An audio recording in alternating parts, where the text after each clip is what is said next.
Good morning and welcome again on this Wednesday's webinar. तो शुरू करने के पहले मुझे एक दो बातें बतानी थी कि हमारे पीछे कुछ दो तीन कार्यक्रम हुए, तो उसमें दो लोगों का मुझे फीडबैक आया। तो उनको मैंने एडवाइस किया था, उनको हम लोग एक विकाया में एक प्रोटोकॉल देते हैं फॉर वेट लॉस। तो वेट लॉस का एक काफ़ी हमें अच्छी तरह से रिजल्ट्स आ रहे हैं। तो उसमें दो चीज़ें मैंने प्रमुखता से देखी कि दोनों ने कहा कि वेट लॉस काफ़ी अच्छा हो रहा है। एक ने मुझे बताया पर्सनली कि साहब मैं पिछले 3 महीने से आपके वो बताए हुए सारी चीज़ें कर रहा हूँ, तो अब मेरा वेट जो है वो कम 6.5 किलो कम हो गया है इन 3 मंथ्स। और पिछले संडे को तो प्रश्नोत्तर में एक मैडम ने बताया कि उनका within a month they she has been able to get down by about 5 kilos. तो उसके बारे में मुझे थोड़ा बताना था कि मेरी एडवाइस जो उनको थी कि देखिए वेट लॉस में जो चीजें होती हैं उसमें दो एस्पेक्ट्स होती हैं। एक होती है कि आपकी न्यूट्रिशनल और फिजिकल एस्पेक्ट्स, और दूसरी होती है मेंटल एस्पेक्ट्स जो आपके थॉट्स है। तो हमारा ये मानना है कि जो मेंटल एस्पेक्ट्स होती हैं, खास करके कभी ट्रॉमा हो जाए, कुछ हो जाए बचपन में या कभी आपके लाइफ में, तो उसका जो बोझ रहता है वो अक्सर आपके वेट को बढ़ाने में कारगर होता है।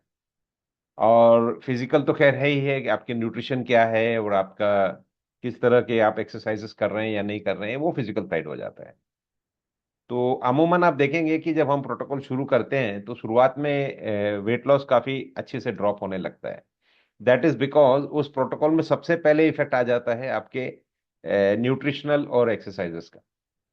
लेकिन अक्सर आप देखेंगे कि वेट लॉस प्रोग्राम्स में कुछ दिनों के बाद में काफी एकदम नीचे चला जाता है और फिर वापस आपका गेन शुरू हो जाता है।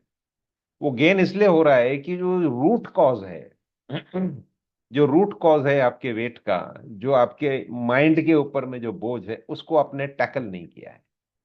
तो इसीलिए हमारे प्रोटोकॉल में ये रहता है कि स्टार्टिंग में हम उनको पहले एक हैबिट में और एक पर्टिकुलर सिस्टम में डाल देते हैं, जिससे उनकी फिजिकल और न्यूट्रिशनल चीज है वो एक इवन आउट होकर के एक पर्टिकुलर रिदम पकड़ लेती है। उसके बाद हम वर्क करते हैं उनके मेंटल स्थिति के ऊपर में कि ऐसी कौन सी चीज हर इंसान की अलग होती है, कोई ना कोई ऐसी स्थिति होती है, कोई ना कोई ऐसे कारण होते हैं जिसकी वजह से वो बोझा जो है उनके ऊपर में पड़ा हुआ है। और वो बोझा है, वो जो वेट है वो आखिर में आपके माइंड से नीचे होते हुए आपकी फिजिकल बॉडी के ऊपर में वो वेट गेन होना शुरू हो जाता है। तो दोनों चीजों के ऊपर में आपको ध्यान देना है। तो इसीलिए रैपिड लॉस अगर शुरू में हो गया तो एकदम से आनंद मत, मतलब बहुत ज्यादा हैप्पी होने की जरूरत नहीं, क्योंकि वो होता ही है। बट उसके बाद में वो फिर से गेन होना शुरू होगा unless you tackle the mind set and the other traumas with in you which have created that problem. तो ये मुझे थोड़ा बताना था कि दो भाग हैं इसके, एक ही भाग से सफिशिएंट नहीं होगा। एक बार आप अच्छी तरह से अपनी फिजिकल रिदम को पकड़ लेते हैं, आपकी न्यूट्रिशनल रिदम को पकड़ लेते हैं, तो फिर जो दूसरा भाग है वो ज्यादा इंपॉर्टेंट होता है। And the second part is going to be of major contributor in reduction of your weight. आखिर में वेट कहाँ तक जाना है, आपकी जो आइडियल वेट है, आपको जो कंफर्टेबल लगता है वही आपके लिए ठीक है। कई बार लोग कह देते हैं कि आपके हाइट के हिसाब से आपको इतना होना है, 65 होना है।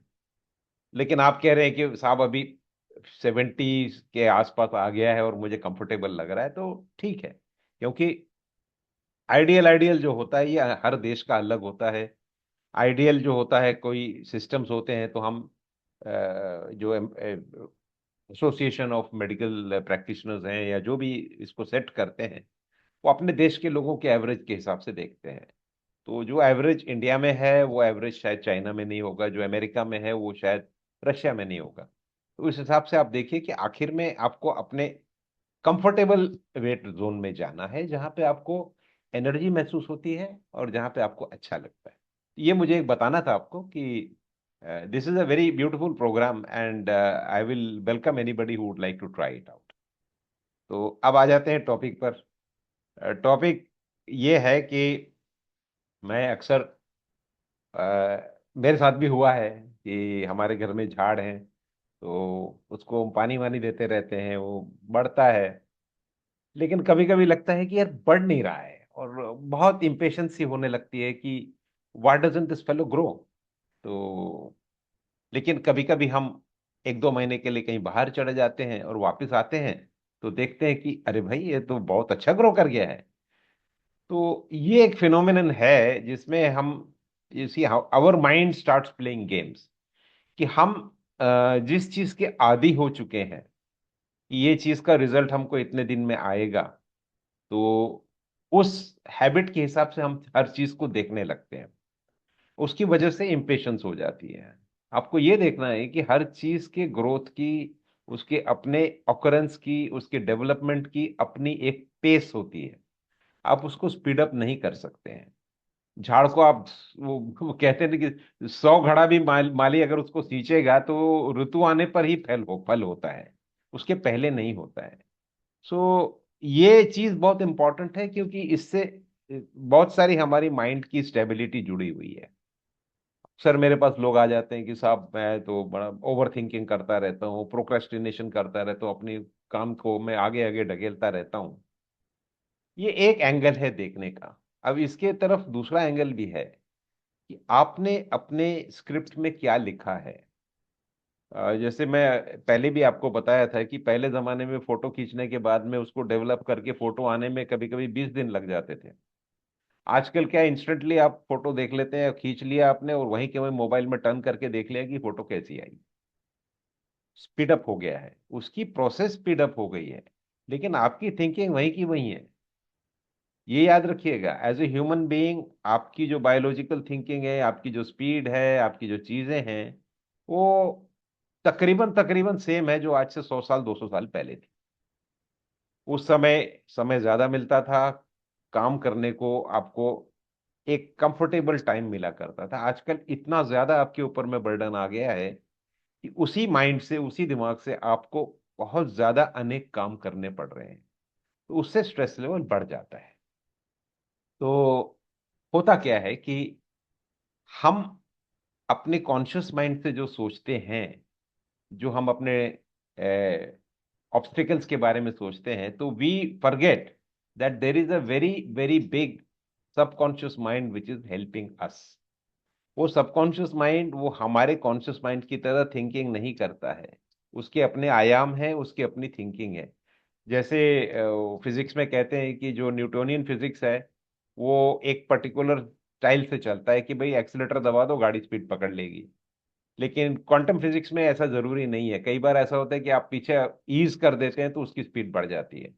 तो these are two different ways. हमें आदत है हमारी फिजिकल वर्ल्ड में हमारा जो न्यूटोनियन फिजिक्स है उसको देखने की। हम सोचते हैं कि ये ऐसा होगा तो इसका रिजल्ट ऐसे ही आने वाला है। वो न्यूटन के 3 लॉज ऑफ मोशंस हैं, वो तीनों लॉ के हिसाब से चीजें चलती हैं। बट क्वांटम वर्ल्ड में वैसी नहीं होती है। तो मेरा यह मानना है कि हमारा सबकॉन्शियस माइंड जो है, ये क्वांटम के प्रिंसिपल्स पे चलता है, और जो हमारा कॉन्शियस माइंड है ये न्यूटोनियन फिजिक्स पे चलता है। दोनों की थिंकिंग अलग है, दोनों का काम करने का तरीका अलग है। आप अपने हिसाब से अगर सोचेंगे तो वो आप क्वांटम नहीं समझ पाएंगे। सबकॉन्शियस माइंड की अपनी जो स्ट्रेंग्थ है वो क्या है, एक साथ में बहुत सारी चीजें कर सकता है, मल्टीटास्किंग कर लेता है। हम लोग कंसंट्रेट करते हैं, हमारी जो फिजिकल वर्ल्ड है जो हम आसपास देख रहे हैं, कि मुझे ये करना है तो पेन उठाना है और लिखना है तो मेरे वहां पे राइटिंग आ जाएगी। लेकिन क्वांटम में इस तरह से नहीं होता है, क्वांटम की थिंकिंग टोटली अलग होती है। तो मैं ये क्यों कह रहा हूं, मैं इसलिए कह रहा हूं कि आपकी जो भी थॉट्स हैं वो आपके सबकॉन्शियस माइंड को एज अ कमांड जाती हैं। और जब वो एज अ कमांड चले जाती हैं, तो सही हो या गलत, वो जो सबकॉन्शियस माइंड है वो अपना सब काम छोड़ करके आपके कमांड को यस सर करने के पीछे पड़ जाता है। उसमें फिर आप क्या करते हो कि आप काम तो दे दिया है आपने कि ये होगा, फिर आप सोचते हो। अमूमन जब हम थिंकिंग करते हैं तो सबसे पहले नेगेटिव सोचते हैं। आपको मुंबई से पुणे जाना है, तो आप प्लानिंग करते हो कि भाई मेरे गाड़ी में पेट्रोल है कि नहीं, मेरे टायर में हवा ठीक से है कि नहीं। कितने लोग आ रहे हैं, कितना सामान ले जाना है, कितने बजे निकलेंगे, कितने बजे पहुंचेंगे। बहुत बढ़िया, ये हो गई टेक्निकल प्लानिंग। उसके अलावा हम क्या सोचने लगते हैं, अरे भाई पिछले बार मैंने सुना था घाट में बहुत जैम हो गया था, लोग तो 5-5 घंटे रुक गए थे। अरे भाई कुछ बिस्किट विस्किट कुछ लेके चलो, वहां पे जैम हो सकता है। फिर यार मैंने सुना था कि वहां पे पिछली बार वो लैंडस्लाइड हो गई थी, तो पता नहीं हमारे साथ होगी कि नहीं। आपका कॉन्शियस माइंड हमेशा ऐसे सिनेरियो को देखता रहता है जहां पर क्या नहीं हो सकता, क्या बुरा हो सकता, what worse to worse what can happen, तो उसको वो प्लानिंग करता है अपने माइंड के अंदर। आप चेस खेलते हो, शतरंज की बाजी लगाते हो कि उसने वो गोटी चली तो मैं क्या करूंगा, इसने ये गोटी चली तो मैं क्या करूंगा। इस तरह से हम हमेशा अपने कॉन्शियस माइंड से नेगेटिव की ही पॉसिबिलिटीज सोचते रहते हो। ये नेगेटिव की पॉसिबिलिटीज जब आप ज्यादा सोचते हो, या आपके पास में ऐसे बिलीफ्स हैं कि भाई ये हो गया तो अपशकुन हो जाएगा, फलाना हो गया तो ऐसे ही हो जाएगा, ये जो एक पर्टिकुलर बिलीफ पैटर्न आपने बना रखा है, वो सबकॉन्शियस को कॉन्टेमिनेट कर देती है। वो अपना काम तो ठीक से कर रहा है, भाई मेरे को टारगेट दिया मुझे ये करना है, आप बीच में डाल देते हो कि नहीं, ज्यादा वो बहुत ज्यादा एक साथ मिल गया तो फिर नुकसान हो जाता है। तो सबकॉन्शियस अपना काम रोक के बोलता है नहीं, अभी मालिक ने बोला है कि ज्यादा करने से नुकसान होता है, ज्यादा नहीं देना, कम देना। किसने खराब कर दी पूरी सिचुएशन को, आप ही ने। ये जो फियर है, ये जो हमारी एक नॉर्मल नेगेटिव थिंकिंग होती है कि क्या बुरा हो सकता है, ये आपके सबकॉन्शियस को एकदम से उसके काम में, जिसको कहते हैं कंटेमिनेट कर देता है, उसके काम को गड़बड़ कर देता है। और वो इमीडिएटली अपना काम छोड़ करके, you have to understand this, कि हम इसको कैसे टैकल करें। तो इसमें दो चीजें आपको रखनी है। सबसे पहले आपके अंदर में एक पक्का कॉन्फिडेंस होना चाहिए। कम से कम आप एक दो चीजों से शुरू करिए कि भाई ये मेरा काम है, मुझे, मेरे को पक्का है ये होने वाला है। Keep a very very solid belief, और you can say a confidence in you, ये जरूर होगा, ये मैंने सबकॉन्शियस को दिया है, ये काम हो रहा है, इट इज हैपनिंग। और इस बिलीफ को आप तोड़ने मत दीजिए। बीच में फियर आएगा, बीच में तरह तरह की घबराहट आएंगी, अरे भाई बोल तो दिया है, होगा कि नहीं, ये नहीं वो नहीं। आप उस चीज को रेजिस्ट करिए, आप अपना मन कहीं और लगाइए, आप किसी और चीज पे रहिए, आप बोलिए कि नहीं मेरे को पूरा भरोसा है, मेरा सबकॉन्शियस ला के देगा। जो भी आपको करना है, जिस भी चीज पे आपको बिलीफ रखनी है वो रख करके इस चीज को आप कंटेमिनेट ना होने दें। अपनी सेल्फ कॉन्फिडेंस वो जो है उसको आप बरकरार रखिए। आपकी कॉन्फिडेंस डगमगा गई तो फिर वो सबकॉन्शियस वहीं के वहीं कंटेमिनेट हो जाएगा, फिर वो काम नहीं होगा। क्योंकि फिर आप अपने कॉन्शियस माइंड को दौड़ाओगे कि नहीं नहीं नहीं नहीं, अभी तो मुझे कुछ ना कुछ करना पड़ेगा, ये हो सकता है वो हो सकता है। तो ये सब चीजें छोड़ दीजिए। देखिए लैंडस्लाइड होगा तब का तब देखेंगे, वहां पे घाट में जैम हो गया तब का तब देखेंगे, अभी से आप अपने दिमाग में उसको लेके मत चलिए। अच्छा सोचिए, this is the thing I am going to achieve, life is for happiness. अपनी हैप्पीनेस की विचार करिए, क्या बुरा हो सकता है उसके बारे में सोचना छोड़ दीजिए। इसको, आसान नहीं है तो कम से कम एक दो काम के लिए आप इसको ट्राई करके देखें। उसमें आप बोले कि नहीं इस काम में बिल्कुल भी negative thought I will not allow to come. आप इसको करके देखेंगे तो आपको समझ में आ जाएगा कि ये चीज होती है। सेकेंड थिंग है, आपको उसके लिए पेशेंस रखना है। आप बार बार पानी डालते रहेंगे, वो पेड़ बढ़ने वाला नहीं, वो अपने टाइम से ही बढ़ेगा, अपने टाइम से फल देने वाला है। तो sometimes you have to understand कि ये जो मैं एक्सीडिंगली स्पीड करने की कोशिश कर रहा हूं, ये किसी काम का नहीं है। वो पहिए उतने ही घूमेंगे, जब आपको कहीं जाना है तो उतनी किलोमीटर की यात्रा उतने ही समय में होगी। आप नीडलेसली अपने माइंड को दौड़ा दौड़ा के वहां पहुंचने की कोशिश करोगे तो गाड़ी तो अपनी स्पीड से ही जा रही है। फिर आपके अंदर आएगा फ्रस्ट्रेशन, ये जाता क्यों नहीं, ये होता क्यों नहीं, ये जैम क्यों हो गया, ये ऐसा क्यों हो गया। दैट फ्रस्ट्रेशन वो आपको कहीं ना कहीं एंजाइटी और स्ट्रेस की तरफ लेके जाएगा। तो कुछ एक चीजों के लिए आप एक कॉन्फिडेंस रखिए कि अच्छा ही होने वाला है। और दूसरा, पेशेंस रखिए, it will happen, it is happening, this life is for you. ये पूरी दुनिया आपके लिए बनाई गई है, आप पैदा हुए हैं, इसका मतलब ये है कि this world was created for you. तो आप अपने अच्छी चीज जो आपको डिजायरेबल है वो आने में अपने रास्ते में रोड़ा क्यों डालते हैं। ये आता है इसलिए कि फियर आ जाता है नहीं हुआ तो, ऐसा नहीं हुआ तो, ये जो डाउट्स आते हैं, ये पूरा का पूरा जो सिस्टम है उसको कंटामिनेट कर देता है, उसके अंदर पोल्यूशन डाल देता है, फिर वो काम ठीक से नहीं करता। तो कोई भी देखिए, आप सिलाई की मशीन घर में चलाते हैं, उसमें अगर मट्टी धूल आ गई तो वो ठीक से काम नहीं करता है, रफ हो जाता है, तो उसमें तेल डालना पड़ता है। तेल डालने से फिर वो ठीक से काम करता है। तो ये छोटी छोटी चीजें हैं। तो इसमें आपकी जो फियर से आने वाली नेगेटिव थॉट्स हैं, ये आपको हमेशा कंटेमिनेशन की तरफ लेके जाएंगी। तो ये हमेशा याद रखिए, keep confidence that it is happening and keep patience. ये दो चीजें बहुत जरूरी हैं। जहां पे भी आप इसमें डगमगा गए तो फिर वो काम, उसकी कोई गारंटी नहीं है। लेकिन आप जिसको स्टडी रखेंगे तो फिर आपको उसका रिजल्ट मिलेगा। कोई भी चीज कर रहे हैं, keep the confidence and keep the patience, ये दो चीजों को आप रखिए, काम।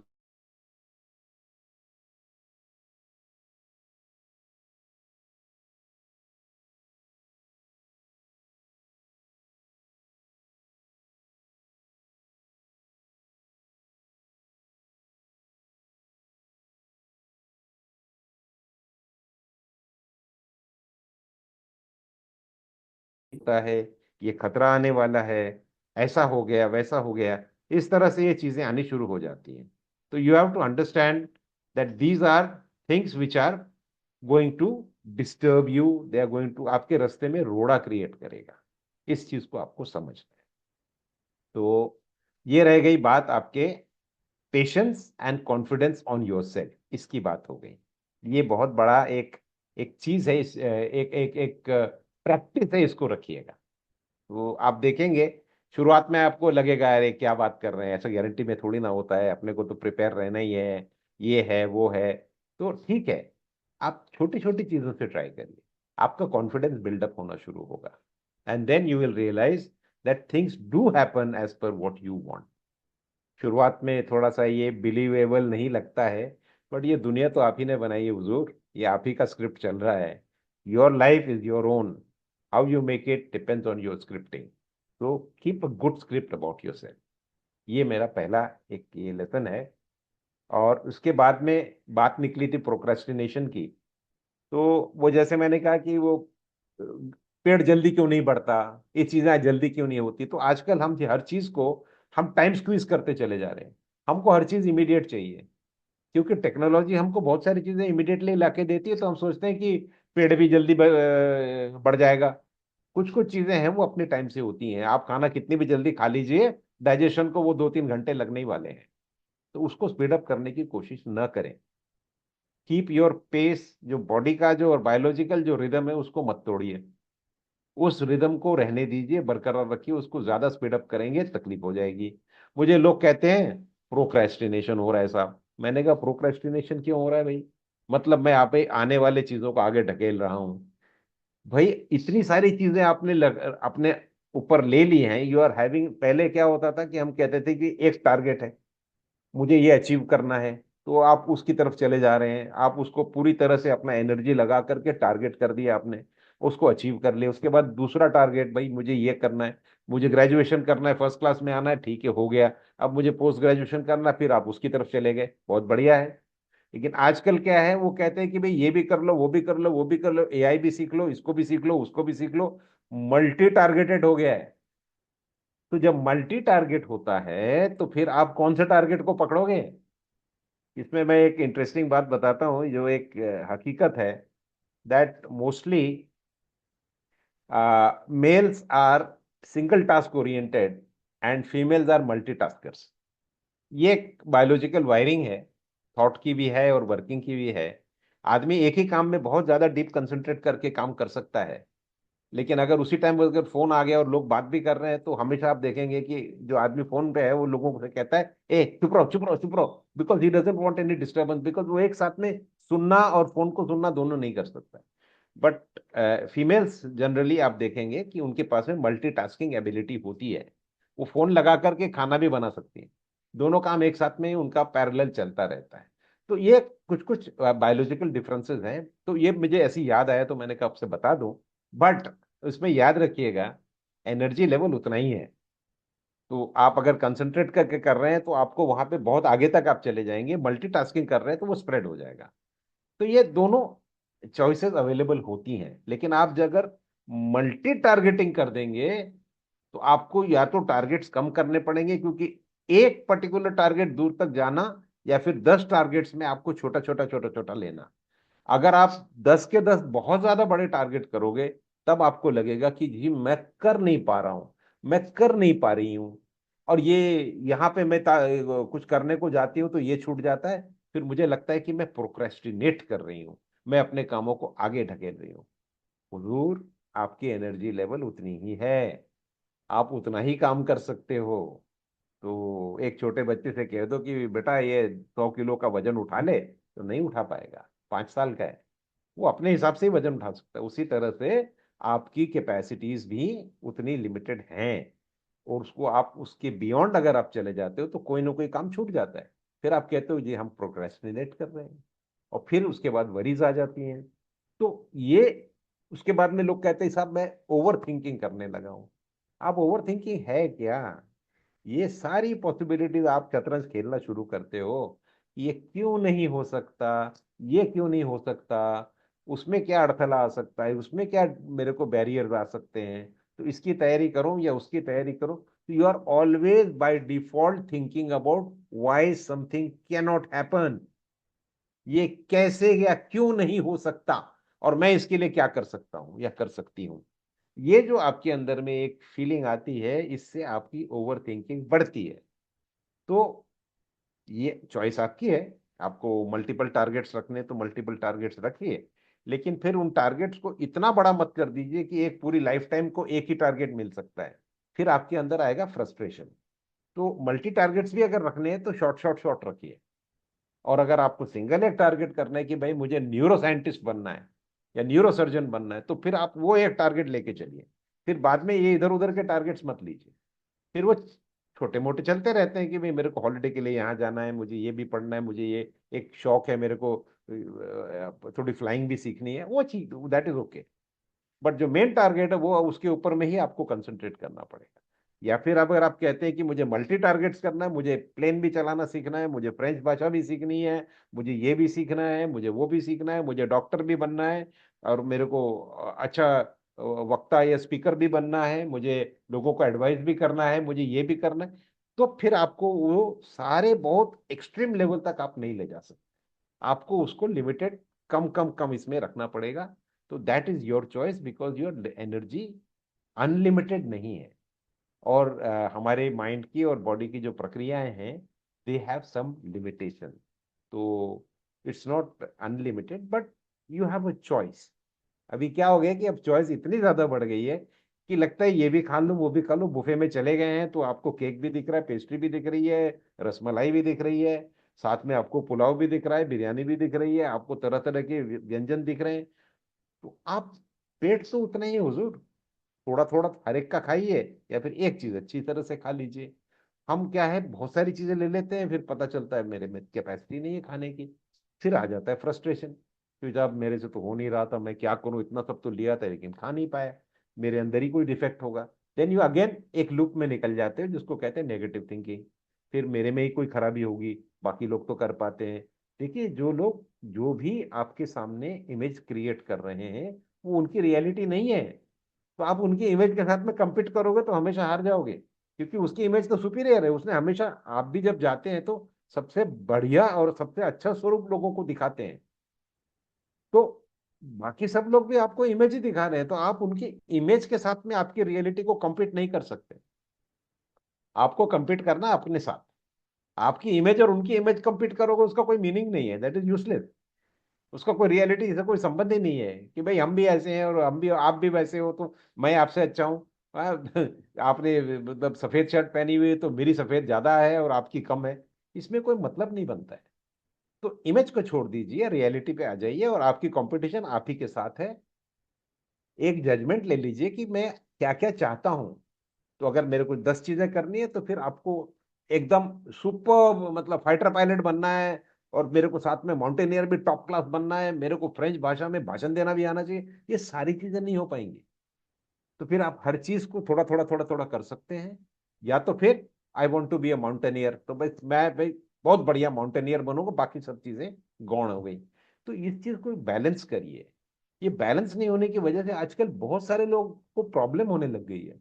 जी मैं, मेरे अंदर वीकनेस है, मेरे अंदर फॉल्ट है, मैं प्रोक्रेस्टिनेट कर देता हूँ, मैं ओवर थिंकिंग करता हूँ, ये सारे जो टर्म्स है ना, ये मार्केटिंग वालों ने आपको बेच के रखी हुई। There is nothing wrong with you, आप बिल्कुल सही हो। हुआ क्या है कि आपने एक लिमिटेड एनर्जी को इतने ज्यादा वजन उठाने को बोल दिया है, एक साथ में इतना वजन नहीं उठा पाओगे। Take your choice. हर कोई बोलता है ये कर लो, वो कर लो, वो कर लो, आप अपने हिसाब से, अपने सद विवेक से, अपने चॉइस से सोचिए इसमें से आपको कौन सा पसंद है। Take your time. जल्दी कोई नहीं है, बहुत समय है। वो पेड़ अपने टाइम से फल देगा। इसीलिए अगेन, सेल्फ कॉन्फिडेंस, पेशेंस, ये दो चीजें, और साथ में आपकी चॉइसेस बहुत संभाल के देखिए, आराम से देखिए। किसी भी चमक धमक के पीछे मत भाग दीजिए, उसने कर लिया, इसने कर लिया, उसने कर लिया, छोड़ दीजिए। वो उनके लिए बहुत अच्छा होगा, शायद हो सकता है वो सिर्फ एक इमेज दिखा रहे हैं आपको। आपको इमेज नहीं बनानी है अपनी, आपको रियलिटी में अपनी जिंदगी जीनी है। So stop living the image, start living your life. उसके लिए अपने अंतर्मन के साथ एक हो जाइए। जब वो हो जाएगा तो आपको बहुत आनंद आएगा। इस चीज को ध्यान रखिएगा। तो मेरे ख्याल से ऑलमोस्ट आधा घंटा तो हो गया है, और we are coming close towards 8 o'clock। तो यदि इसमें कोई कमेंट्स या कोई प्रश्न आप चाहते हैं तो अभी भी पूछ सकते हैं। तो प्रशांत जी। Yes sir. हाँ, कोई कमेंट, कोई any any questions, anything? No sir. अच्छा, तो बढ़िया है। तो आज मेरे ख्याल से ये थोड़ा सा एक थोड़ा सीरियस मैटर था, लेकिन इसके बारे में आप लोग सोचिएगा जरूर। Because you have to understand, life आपकी है, टारगेट्स आपके हैं। हर चीज में आपको कॉन्फिडेंस होना चाहिए, उसके साथ में पेशेंस होना चाहिए। तब आप अचीव करेंगे, और वो अचीवमेंट से आपको आनंद आना चाहिए। खोखली अचीवमेंट से कोई मतलब नहीं है। Be true to yourself, enjoy your life, stay happy, and always with confidence and patience. और अगर आपको मल्टी टारगेटिंग करनी है, तो फिर अपनी एनर्जी लेवल्स के हिसाब से टारगेटिंग करिए। या फिर आपको एक ही टारगेट के पीछे जाना है, बहुत अच्छी बात है। तो फिर बाकी चीजों को थोड़ा थोड़ा थोड़ा कम एनर्जी देना पड़ेगा। Don't blame your self. अपने आप को गाली मत दीजिए, अपने आप को दोष मत दीजिए कि मेरे से ये हो नहीं पा रहा है, मेरे अंदर में ये प्रॉब्लम है, मेरे अंदर वो प्रॉब्लम है। ये सारी लोगों की बनाई हुई भ्रम है। आपके अंदर बहुत एनर्जी है, आपका शरीर, आपका मन बहुत अच्छा है। You have to take care of it. और अगर कहीं आपको ऐसा लगता है कि कहीं कुछ ऑब्स्ट्रक्शन आ रहा है, या आप किसी चीज को अचीव नहीं कर पा रहे हो, महापेक्षा अवेलेबल है आपके लिए। आप आइए, बात करिए। और जैसे मैं हमेशा कहता हूँ कि प्रशांत जी अपना नंबर बता दीजिए, ताकि किसी को अगर जूम पे भी अगर उनको विकाया के साथ में कोई कंसल्टेशन करनी हो, तो अपना नंबर बता दीजिए प्रशांत जी, ताकि फिर लोग आपसे कांटेक्ट कर सकें। हाँ, हाँ नंबर बता दीजिए सोनिका जी। हाँ जी, 7030911130 सेवन एक बार जीरो फिर बोल। हाँ, फिर से सेवन बोल। जीरो 30911130 ठीक है, तो बस ये जो नंबर है, इसमें आप अगर व्हाट्सएप मैसेज भी भेज देते हैं तो मेरे साथ आप संपर्क कर पाएंगे। And I will be there all the time. आपको आगे, मैं तो कहता ही हूँ, मैं तो शेर हूँ, मैं आपके साथ ही चलूंगा। तो लेकिन आपको गिरने नहीं दूंगा। तो कहीं पे भी आपको ऐसा लगता है कि कुछ टंबल हो रहा है, कुछ हो रहा है, तो पर्सनली मुझसे बात करिए। We will use the techniques of विकाया, and we will be able to sort out these things. तो एक जिंदगी में एक आनंद की ओर बढ़िए, अच्छा सोचिए। नेगेटिव तो डिफॉल्ट से आता ही है, आज से आप थोड़ा अच्छा सोचना शुरू करिए कि ये क्यों हो रहा है। ऐसा नहीं, ये क्यों बढ़िया होने वाला है, ऐसा सोचिए। This is going to happen much better. तो ऐसे ही सोच करके आप अपने लाइफ को चलाइए। Enjoy life, and have a nice week till the next Wednesday when we meet again. Thank you very much.